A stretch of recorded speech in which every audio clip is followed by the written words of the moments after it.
de la fiscalité locale et des ressources des communes et des collectivités. Quand je vois le problème structurel au niveau des ressources du département, avec une croissance une explosion, on peut le dire, une explosion des dépenses sociales. Des dépenses sociales, sans qu'on ait prévu en face les ressources nécessaires, et que le seul levier fiscal, c'est le foncier bâti, là, il y a quand même un gros problème. Et demain, la métropole va reprendre les compétences du département. Je dis attention, frais bien sûr de structure, il ne faut pas que ce soit une grosse usine à gaz. Il faudra, là aussi, qu'on évite les doublons. Et si demain, on essaye de réduire le millefeuille administratif, c'est bien aussi pour faire des économies. Et aujourd'hui, j'ai peur qu'on n'en prenne pas le chemin. Jean-Jacques Herrmann. Oui, moi je partage cet avis. Nos concitoyens nous attendent sur l'efficacité, sur la bonne gestion des fonds publics. Si on regarde le Grand Lyon, moi j'ai été élu au Grand Lyon, le Grand Lyon a été créé il y aura bientôt 50 ans. Quand on regarde la situation de Marseille, on se rend compte que ça a été très positif par rapport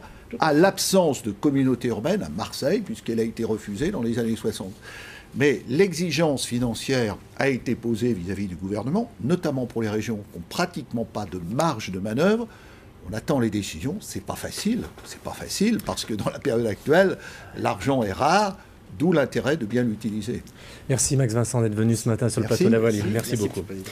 Pourrons-nous un jour aller en TGV à Turin officiellement? La mise en service devrait intervenir en 2028-2029. Seulement voilà, avec la crise et puis l'instabilité politique en Italie, certains se prennent à douter de nouveau. Fabrice Liégard est le monsieur Italie de la rédaction de France 3 Alpes, nos confrères de Grenoble.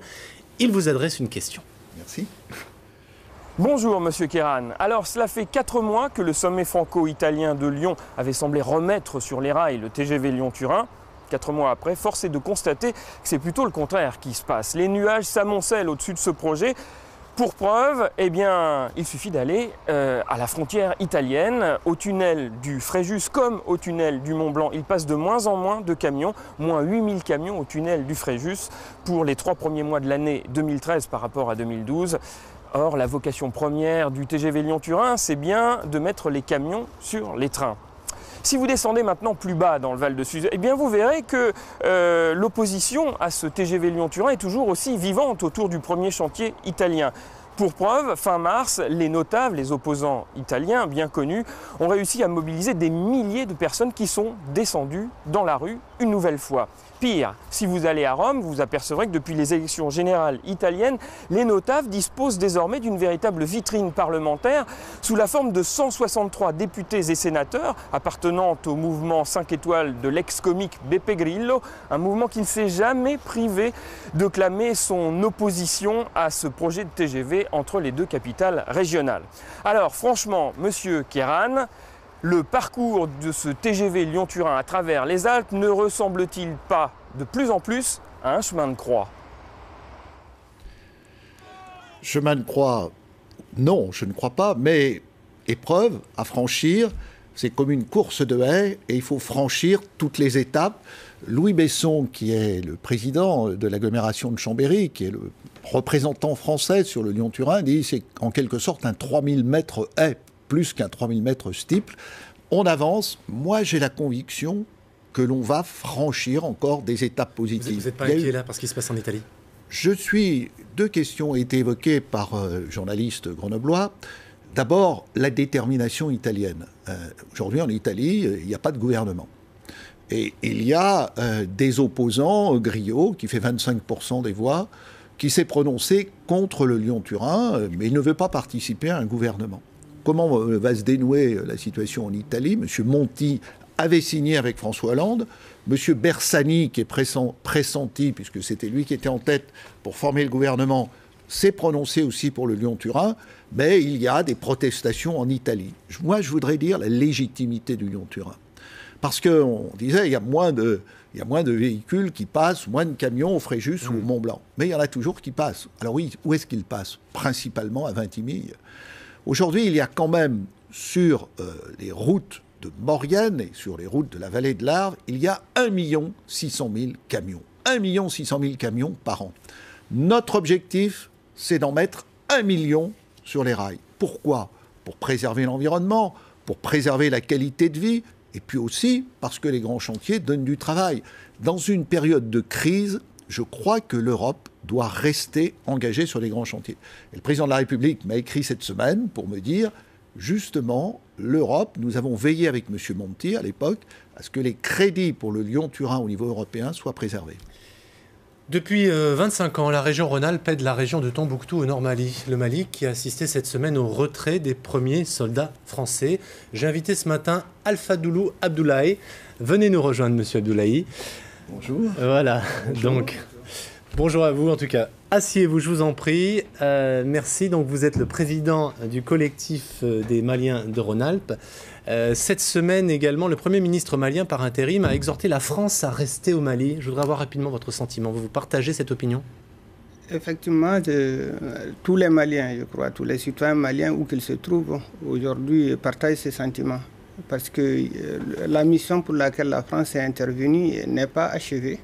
Et il y a des inquiétudes, même si l'essentiel a été fait. C'est le retour que vous avez, parce que vous avez régulièrement des collègues à vous, en tout cas au Mali, quasiment tous les jours. Je suis en contact permanent avec des collègues qui sont de tous les milieux. Ils sont des milieux politiques, ils sont aussi de la population civile et ils sont de la famille.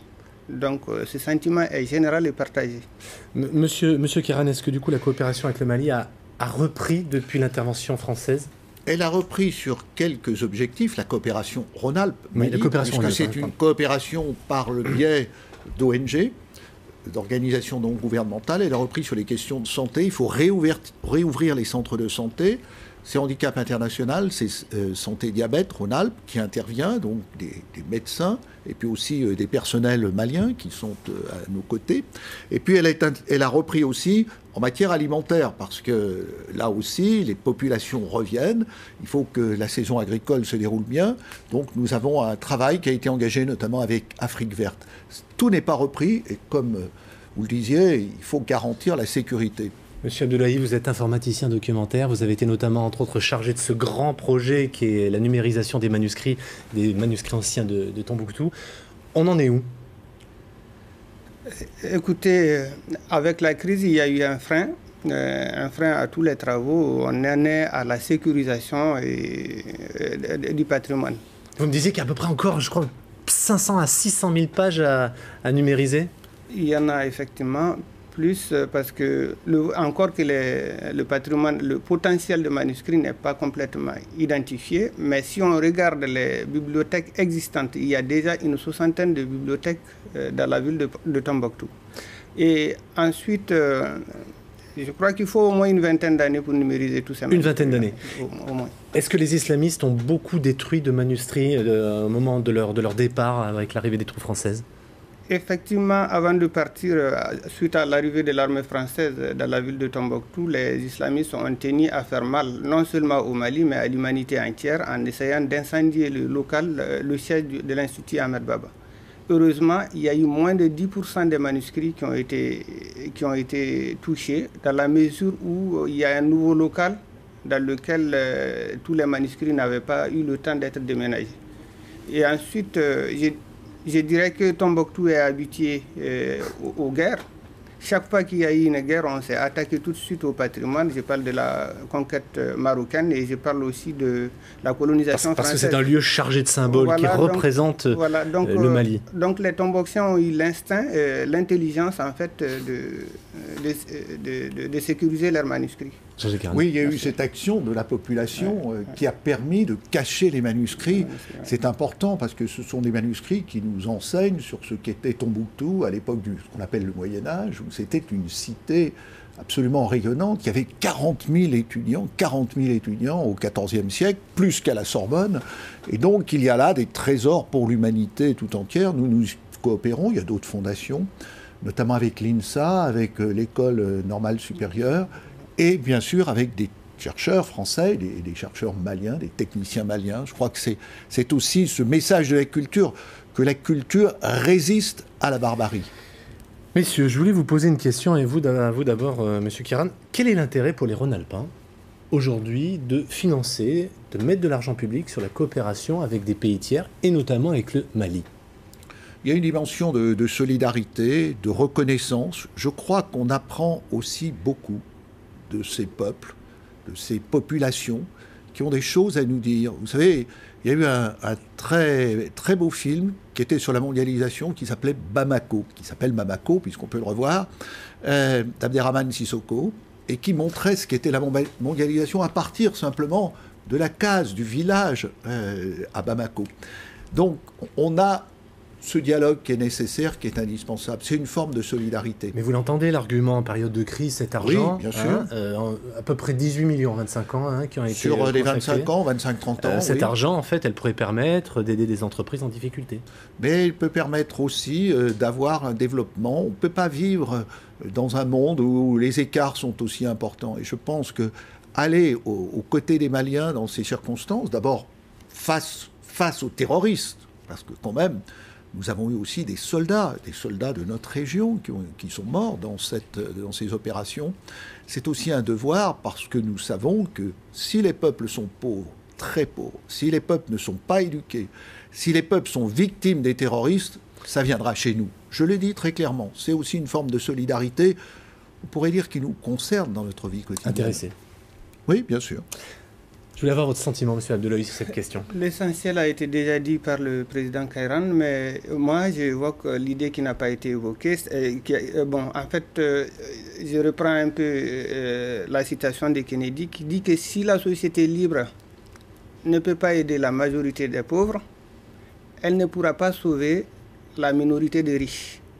Si la France, peuple des droits de l'homme, pays de droit, n'aide pas, si la région Rhône-Alpes développée n'aide pas Tombouctou ou des villes d'Afrique pour sortir des injustices, pour les aider à défendre leur liberté, pour l'exploitation du patrimoine, je crois que l'immigration va être accrue.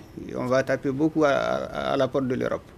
Ensuite, ce que les Français gagnent dans le cadre précis des manuscrits, je crois que les Français ont à gagner de la science, de l'accessibilité à la science.